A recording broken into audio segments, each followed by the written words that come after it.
Argentina মিশর শেষ ১৬-র নাটকীয় লড়াই শেষ হলেও বিতর্ক যেন থামছেই না।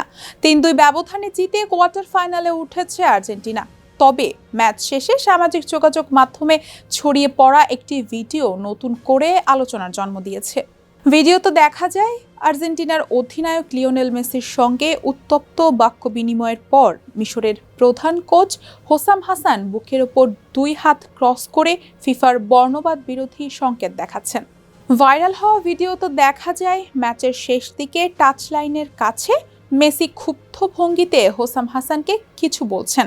ঠিক এরপরই মিশর কোচ বুকের ওপর ২ হাত আড়াআড়িভাবে রেখে ক্রস আকৃতির একটি ইশারা করেন।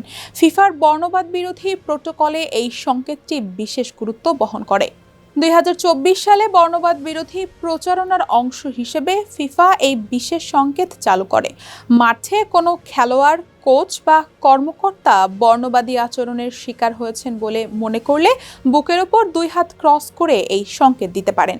ফিফার নির্দেশনা অনুযায়ী এমন সংকেত দেখানো হলে রেফারি পরিস্থিতি মূল্যায়ন করবেন। প্রয়োজন হলে খেলা সাময়িকভাবে থামিয়ে সতর্ক বার্তা দেওয়া বা গুরুতর পরিস্থিতিতে ম্যাচ স্থগিত করার ব্যবস্থাও নেওয়া যেতে পারে।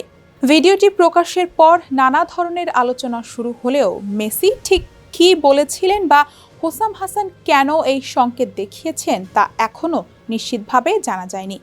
এছাড়া হোসাম হাসান, মিশর ফুটবল অ্যাসোসিয়েশন কিংবা ফিফার পক্ষ থেকেও এ বিষয়ে কোনো আনুষ্ঠানিক ব্যাখ্যা দেওয়া হয়নি। তাই এই মুহূর্তে সংকেতটি কাকে উদ্দেশ্য করে দেওয়া হয়েছিল তা নিশ্চিত করে বলা সম্ভব নয়। তবে আর্জেন্টিনা মিশর ম্যাচে হোসাম হাসান এই সংকেত দেখানোর পরও রেফারি খেলা থামাননি এবং ম্যাচ পরবর্তী অফিসিয়াল রিপোর্টেও এ বিষয়ে কোনো মন্তব্য পাওয়া যায়নি।